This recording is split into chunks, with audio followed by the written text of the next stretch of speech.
It's been 4 months since I revealed the truth about why I left my family. Spoiler, I had a tumor. Not fun, but I'm alive now. That's all that matters. Y'all can stop feeling sorry for me. I'm okay. Excuse my tears. What? I like your sympathy. Sue me. Look, anyway, there's no peace in the valley or some cool shit like that. I'm not even sure why I said that. I need to find better words. But look, it's been 4 months of upheaval, as our British cousins would say. Oh, and that reminds me to check out another series I recorded called That British Love. It's pretty good, you know? You'll love it. But anyway, back to This Shit Is Real. It's been 4 months of me constantly catching my mom in bed with Michael, Chanel's horny dad. 4 months of me catching my brother with his girl butt naked in the shower doing the you-know-what of disgusting land. Sick bastards. Hey, look, anyway, today was the day. My mom moved into Michael's new townhouse. Michael sold his house, gave half of the proceeds to Chanel and her sister, and then downgraded himself to an apartment in probably the widest part of the city. I mean, hope he carries his ID with him because that dude's gonna fucking need it.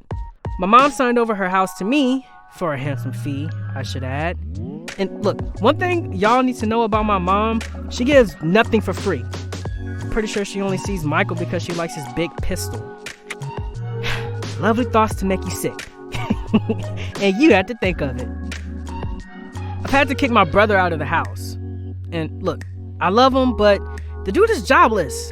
Also, he smokes way too much pot and sets a bad example for Joey. I mean, he just rips him to shreds with his verbal assaults. Actually, I should probably invite him to live with me again. Joey could do with being taken down a peg. Or 3. Look, and anyway, you need to double team Joey if you want to stand a chance of beating him in an argument. The kid is a monster. He's fucking Godzilla hyped up on cocaine. Look, yo, I'm being serious here. Don't laugh. Y'all don't get me. Anyway, my dick of a bro left. He actually moved in with Chanel's sister. And last I heard, he got kicked out of their house because he snuck behind her back to hit on her best friend. You know that dude got his ass whooped. Like, I just know that happened. Y'all have heard Chanel speak, right? Do you think her family puts up with that level of nonsense without kicking some serious ass? Get the fuck out of here. I mean, he's a creep. What's wrong with that kid? He's turning out to be Curtis 2.0. Anyway, I told my bro that when he was standing in front of the house with his luggage the other day, waiting for me to let him in. Yo, you enjoy being alone with no money, no girl, or family to rescue you because you're deserving all that you're getting. I then took the pleasure of slamming the door right in his face. I'm pretty sure I heard him cry into the night. Oh, sweet realms of pleasure never leave. All right. Okay, I'm not that cold-hearted. My brother's in a motel, and I'm paying the bill, despite his hotel expenses being higher than Jeff Bezos. Look, the point is, I'm not that much of a dick despite making myself look like one. You can thank Jesus for my kind heart. Oh, and what about Chanel and Santos? Well, she just had her baby. She went to labor about a month early, and the delivery was okay. Santos missed the birth because he was working in Miami cutting the hair for some celebrity rapper. So I took responsibility of being the first man Santos' kid saw. I'm pretty sure that kid thinks I'm his dad. Well, you can only blame yourself, Santos. Should have been there. Mother and baby came out the hospital the next day, and Karen stayed with Chanel until Santos came home to finally meet their baby. It's been 3 weeks since the kid was born, and her name is Esme. Is that name cute for a black kid? Yeah, I shouldn't go there. I'm probably offending a lot of black kids with that name, so, my bad. Apologies. Anyway, before they named Esme, I suggested Ryan as a good name for Esme, and they straight shot me down. It's a good fucking name. Why do they have to hate on me? Surely they'd want to pay tribute to their favorite person. People are fucking crazy. So, I guess that leaves Karen and me to tackle next. What? I'm not smirking. You're tripping. Look, there's no smirk. Look, we're on speaking terms. We get along. There's been no drama between us. I mean, we're cool like ice on your forehead when it's 40 degrees. We're very much connected in building a supportive, amicable, and loving environment for our kids. That's right. My mother taught me how to be an elegant man. You're welcome, world. No, seriously, we're good. Like, really good, but there is a but. That's not what you care about. No, y'all want to know the dirty stuff. Okay, cool. Well, wait, why am I playing along to your demands? Look, y'all might want to know if we bonded, but I'm keeping my mouth shut. I might as well be a certified monk to you now. I can tell your heads are racing with ideas of what could have happened, and y'all are fucking sick. I'm not even gonna lower myself to play your sick games. I'm not. You should be ashamed of yourself. Ashamed. Okay, fine, we boned. It happened a month ago. The sex was okay, and because I'm not some trashy girl with a big mouth, I'm keeping the rest to myself. All you need to know is that we both agreed there was no sparks, no energy, nothing. That's what Karen told me. So, no, I didn't cry after hearing her say that. Also, don't be out here thinking I'm Diddy and I played her with my smooth talking or some shit like that. I didn't. There's nothing smooth about me. That's straight out of Karen's own mouth. And no, I didn't cry after hearing that either. Y'all don't even know me right now. I mean, I ain't Barry White. He's a singer from the 70s and he had a great voice. Anyway, I've got game before you doubt it. Karen and I just didn't feel it, so let's just leave it there. Both her and I are very much engaged and looking after our family without the sex part of me and her relationship being involved. So once again, let's just leave it there. Anyway, that brings us to Joey. The kid's avoiding me. I'm not sure what I've done, but he's just all out not interested in having me near him. Like, seriously, every time I go near him, he looks at me like I've finished 24 marathons in a row and I stink. Here's another example. Yesterday, came into the kitchen. Joy was writing something on a pad of paper, and he looked serious. Asked what he was writing, and the kid had the nerve to reply with, "Keep your nose out of my business, old man." Okay, it was the nicest thing he's ever said to me, which made it even weirder for me. He's changing into a monster here, and I need to know why that is. Anyway, he took his pad and left. I didn't see him until later that night, and once again, he was sat down at the kitchen table writing in his pad. But this time, I was sneaky. You know, like a light-footed leopard chasing a buffalo. I walked in. Y'all can start to play the Mission Impossible theme song here if you like. I'll wait. Cool. I was determined to find the truth. And he straight out said, "Dad, if you ever walk into my room like that at night while I was sleeping, I'd smash your head with a baseball bat and then frame it as murder. So the world knew I wanted to kill your ass on purpose." I was not having that. No one speaks to me like that. So you know what I did? I stepped to that kid and... Y'all want to know the truth? Cool. I pretended to be on a call and then walked out. Yep, I was the definition of a cat's genital. Later, still not having learned my lesson. Yeah, I'm a dummy. Pretty sure that was obvious by now. Anyway, Joy was on the sofa speaking to my mom about me. So, I walked behind them, pretending I was looking for a book. Joy knew that and said, "Dad, your romance books are on the kitchen table." Romance books? Look, I'm a 34-year-old American man. I don't read romance books. And even if I did, which I don't, if I did, I would have hidden it well enough from my fam not to find it. So, I walked out the room to hide my romance books so my fam wouldn't find them again. I could hear my mom and Joey laughing in the background. Little creeps. Later on, I saw Joey's notepad on the sofa, and he wasn't around. And no, I wasn't about to be a bored mother checking to see if her teenage girl was having sex by checking her diary. But come on, I'm stupid here. That's already been proven in this episode. So I picked up the notepad. But before I could open it, Karen walked in and straight out slapped me on the head. She then took the diary and walked upstairs and gave it to Joey. I knew then I'd get to the bottom of this. It felt like the Joker was killing all my friends and I was Batman. The Batman that knew he had to stop the evil Joker from killing my last friend, Rachel. Or, to be more precise to my premise, get to the truth of what Joey was doing before the Joker's lies started to get out of control. Yeah, both the Joker and Joey don't have a soul.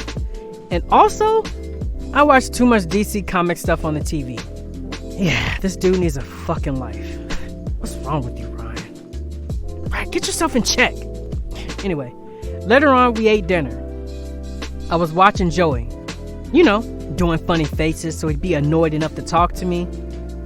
Like a child, which I now realize, yet wouldn't change it for the world.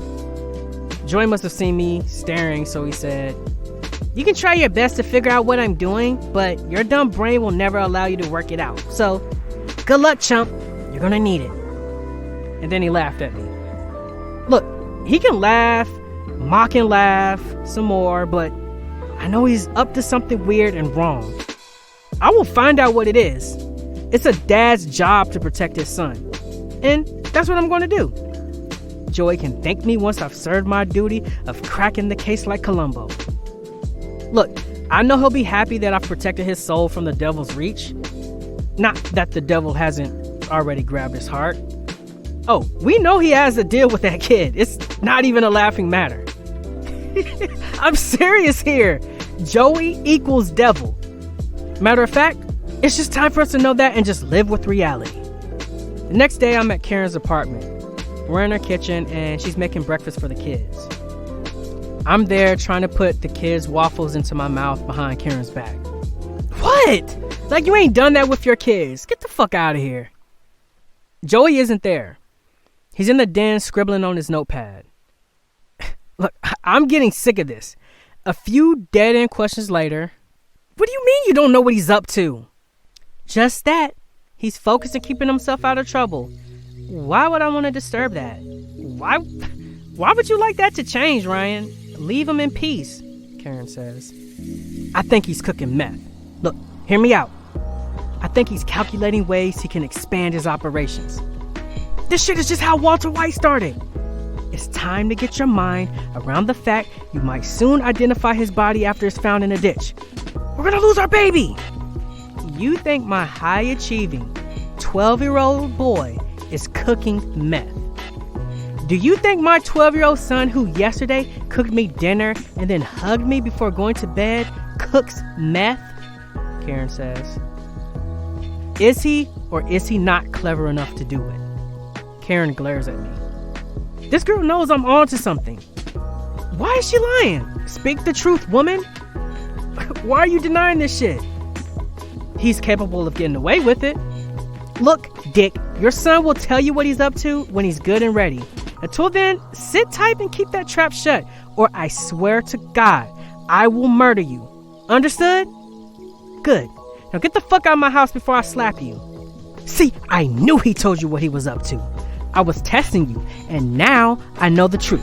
So tell me, what's he writing? Boy, step straight out of my kitchen before I find something to whoop your fat ass with. Do you hear me? Step. I stand, not at all looking teary. I look to exit, but not before I say this to Karen. I'm not giving up on my mission. I will find the answers, even if I have to hire a palm reader to tell me what it is. Get the fuck out now. I mean it, Ryan. I walk towards the den. I try to sneak as quietly as possible behind Joey. But he instantly knows I'm in the room. Still not telling you. Go to hell, Dad. I grunt in frustration and walk to the front door. I grab my jacket and walk out of the house. I'm with Chanel and baby Esme. The baby's in a high chair being fed by me as Chanel glares at me. You don't know what you're doing. It's like you think her mouth is Big Bird's. I ignore that because Esme is just so cute. Talking of big, I'm praying to God the kid doesn't get Santos' big ol' head. Aren't you worried Esme might get Santos' big head? Chanel smacks me on the arm. Esme laughs. I wipe food off her cheek. He doesn't have a big head. And anyway, I'm pretty sure when we're transferring the IVF embryos into me, they only move the good genes and not any of Santos. So we're good. I hope. Anyway, I saw you in a cafe yesterday with Joey. He was writing on a pad of paper. You were speaking like you were dictating what he should write. What were you discussing? Who were you discussing? And do I need to interrogate you to death? But I don't know what you think you saw, but I wasn't with that kid yesterday. Then why did my eyes see you? I'm pretty sure you were fantasizing about me again. I mean, who can blame you? This chick has mommy boobs now. Why are y'all hiding things from me? I know Joey's up to something, so look, please just tell me. It's driving me crazy. Ryan, let it go. Trust me, whatever is going on with your son is only positive. He's growing into a man. He's becoming aware of love, of who he is and where he comes from. Do you want to ruin that for him? Because you keep doing the shit you do, and that's not going to be the outcome. So please, avoid that hurricane of stupid by getting your nose out of his business. Pat asked me on the head and looked to exit. And don't think going to Santos will mean he tells you what is happening, because he won't. You'll just have to sit tight and wait for Joey's asteroid to hit you. I walk off to my groan of frustration. I'm at Santos' barbershop. I knock on his office door. Go away, Ryan. Both Karen and Chanel told me not to say anything. I'm not acting dumb by letting our team down. I open his office door and take a seat. Okay, but admit, Joey's up to something. I admit to nothing. You're crazy. I get a text. I take out my phone and take a look at it. My face falls. Damn. What's up, Eeyore? Why you depressed? My aunt invited me to my cousin's for birthday drinks. Santos looks curious. I see it. What? When is this drinks thing? It's tomorrow night. I forgot to accept her invitation. I better... As in tomorrow night? When Joey's giving his big speech? Speech? What speech? Since when? Since now. Look, Joey's your son. He's your number one priority, so I think you should be there. I get another text from my aunt. Ooh, she tells me it's open bar. And she'll be bringing her famous pork ribs. Yo, I'm not missing that shit. Okay, bro, look, I can't believe I have to say this, but if you miss your son's speech, he'll never forgive you. Your decision will turn you into a great father or an average one. Right now, I see you as the latter. Why? Why is it such a big speech? It just is. Look, please, don't go to your aunt's drink thing. Joey's looking forward to his speech. It could be the breakthrough y'all have been looking for. He needs you to be there. Tell me you'll be there. Yeah, I'll be there. Great. Now, excuse yourself out of here. I need to call my boo and tell her we've avoided Pearl Harbor too. I stand and walk out. So, what do we know so far? First, Joey is making a big speech tomorrow. A speech I can't miss, apparently. And as I now remember, it's a speech to his classmates before he moves up to senior high school at 12 years old. Yeah, this kid is super smart. I see Berkeley on the horizon for him. Wait, damn, I'm gonna have to pay for that shit. Ah, fuck. Anyway, so why is it important that I'm there? Could his speech be about me? And if so, will he have something nice to say about me? Yeah, sure. When has that kid ever had something positive or pleasant to say about me? Oh shit. Maybe he wants to roast me. I mean, that seems more likely, but why would he want to do that? Why now? Like, I thought we were cool. I thought we were the Joey and Chandler of tightness and cool. But he's gonna be a teenager soon, so maybe this dummy needs to think smarter. Yeah, like I have that ability available to me on a Rolodex. Even still, we've been bonding lately. We've been sharing books I say I've read, but then later lie to his face about doing it. So I'm, kind of proud of that. So what? You know I'm the D word by now. But still, Joey knows I do that shit. We've even been playing video games together. I'm crap, of course, but he likes that about me. So it's true. My son, the one I thought loved me, will stand on stage tomorrow and roast me in front of all his friends. Then his friends' parents will mock me whenever we see each other, and I will be the dad who's hated by his kid. Nice. Well, thanks, son, but I'm going to skip your speech. I text my aunt to tell her I'm going to be at the drinks thing. Later, after work is done, I enter my apartment to find Karen sitting down, looking at a photo album. She seems close to tears. Women, huh?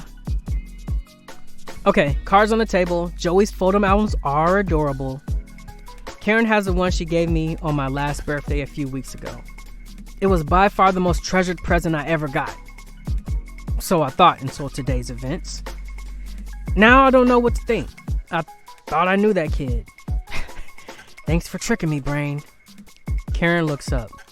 She smiles and then pats the couch for me to sit. I walk over and take a seat next to her. Maybe a little too close to her because she repositions herself on the couch. Weird. Does Karen think she doesn't find me sexy? Shush a minute, she's about to speak. Santos tells me your aunt has invited you to a drinks thing when Joey's doing his speech. That's right. What about it?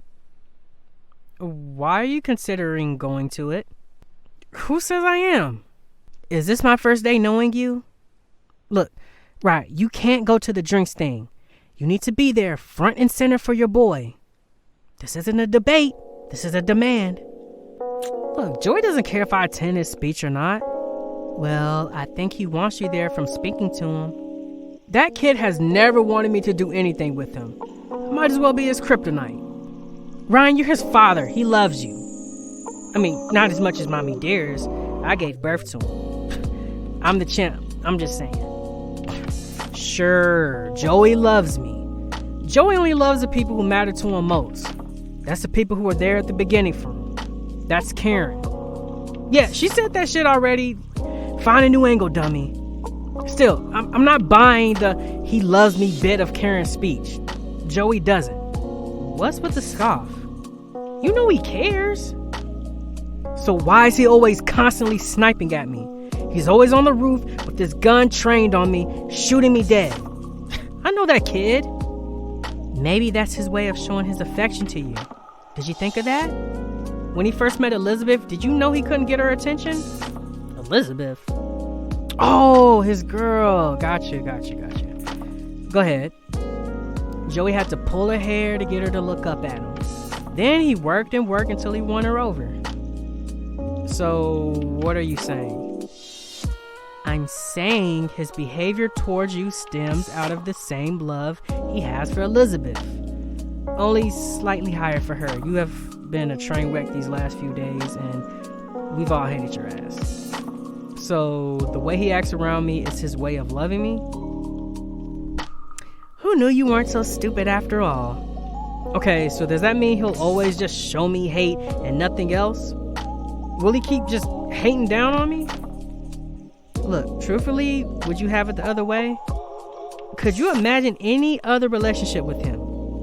But more importantly, could you withstand another type of relationship with Joey? Honestly, not in his life. I like what we have.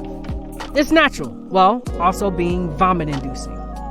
Look, Ryan, I guarantee whatever you have with Joey is genuine. It comes from the cold part of Joey's heart, but come on, we know beggars can't be choosers.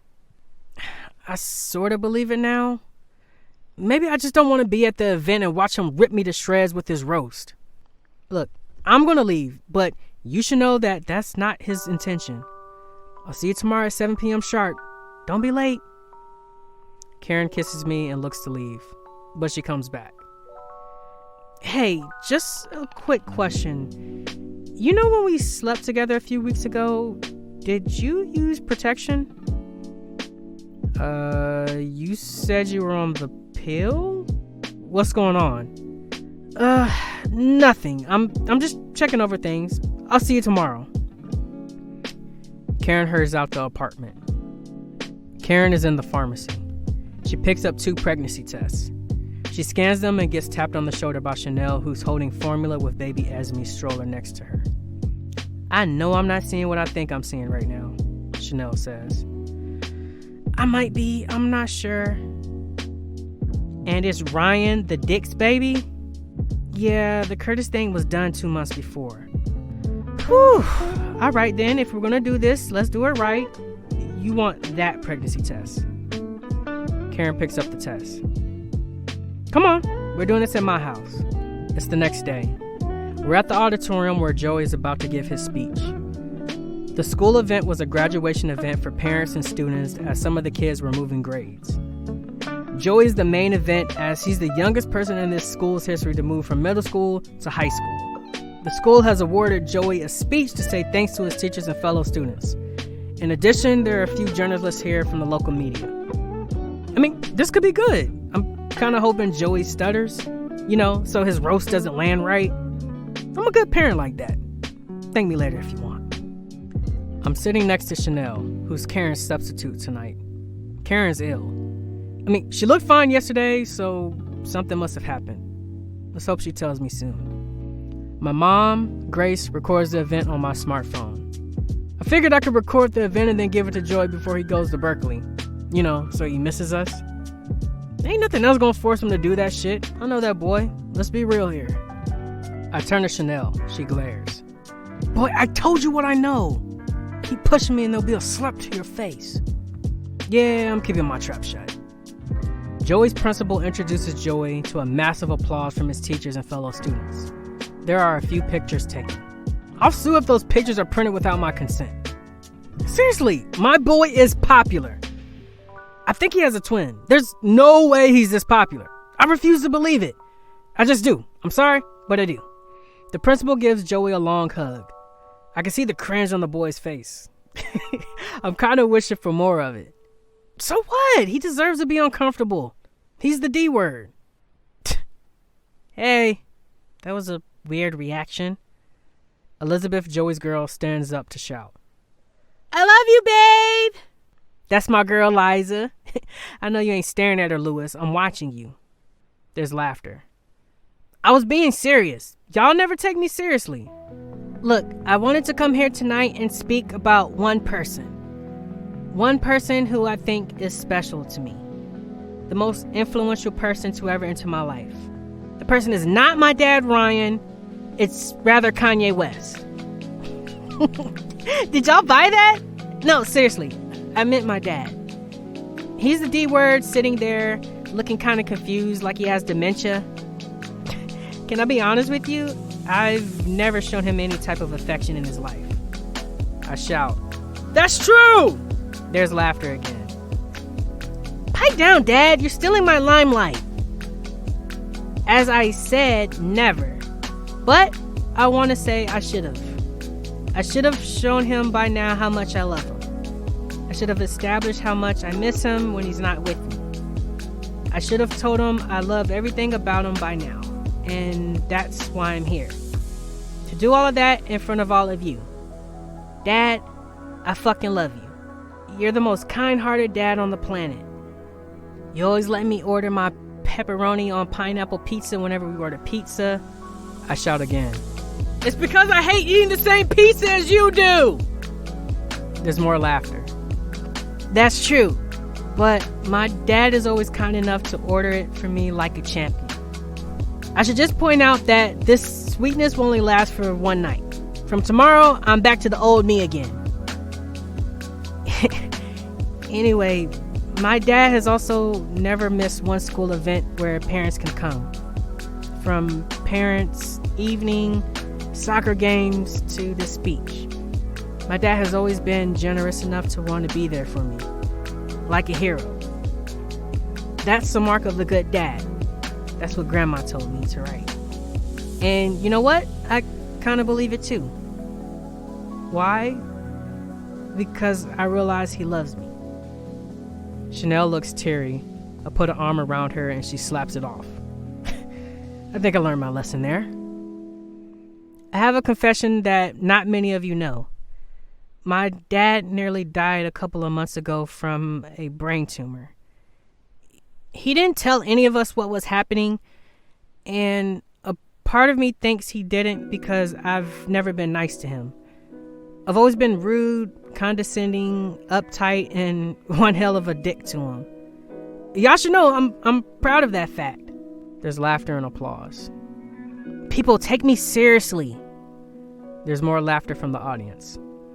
Chanel is just sobbing her heart out now. I'm strong like a man. I can handle this. Okay, fine. I'm like Chanel too. I hate you forced me to admit that. Joey continues. As soon as my dad told me what happened, I knew I had to find a unique way to say to him that I... Look, I don't know if I can say what I'm about to say until he gets up on this stage with me. Dad, would you join me up here, please? He's crying, by the way. It's pretty tragic. I hope you're filming him, Grandma. Laughter from the people around the room. I wave it off. Dad, join me up here. I want to tell you what I'm about to say to you face to face. My mom turns the camera to me. Boy, you have 3 seconds to stand up before I start hitting you, my mom says. I get up and walk towards the stage. Can I just say I'm really enjoying this night? Louis, I'm about to come down there and slap your ass if you touch my Elizabeth again. You hear me? I'm not playing with you. There's more laughter from the audience. I walk onto the stage. My dad, folks. There's an applause. You never thought I'd do this, did you? I shake my head. There's more laughter. Dad, I wanted the opportunity to tell you face to face, in front of everybody in here, that I, Joy, your son, love you unconditionally to the ends of earth and back. There's a wave of awes from everyone in the room. Then the teachers start hugging each other. Are you gonna stand there mute, or are you gonna say something back? Yeah. Sure, I love you too, son. Why aren't you hugging him? Chanel shouts. Well, Dad, are we gonna give them what they want? The crowd starts chanting.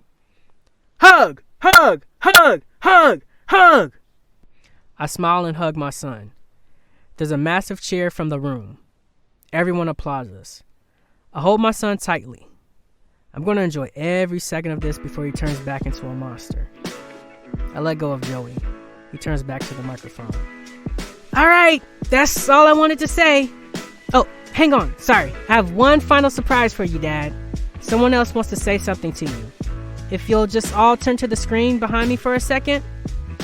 Dad, you'll want to hear this. Karen sits on her sofa on the massive screen behind us, looking at the audience. She looks teary. She holds a white little stick thing. It looks like a pregnancy test, but I can't quite see it. What the hell is that? Hi, guys. Hi, sweetie. Well done on your speech. It was moving. I love you so much. Just spit it out, Mom. Thank you for that. Look, I just wanted to break some news to Ryan. Ryan, I'm pregnant with your second child. Shock reverberates across the room, and then there are huge applauses from everyone. I'm shocked.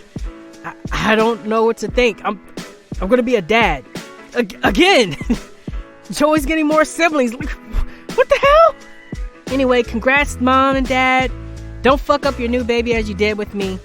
See you never, losers! The principal quickly walks on the stage and takes the microphone from Joey. Joey races off to deal with Lewis. And that concludes our night. Congrats on the baby, Ryan. And thank you to everyone who's made this night so special. Safe trip back home. Good night. I stand on the stage, utterly stunned. So, I'm gonna be a dad again. This Shit Is Real was voiced by me, Smurf Brown, and written by Joao and Nsita. Thank you for listening.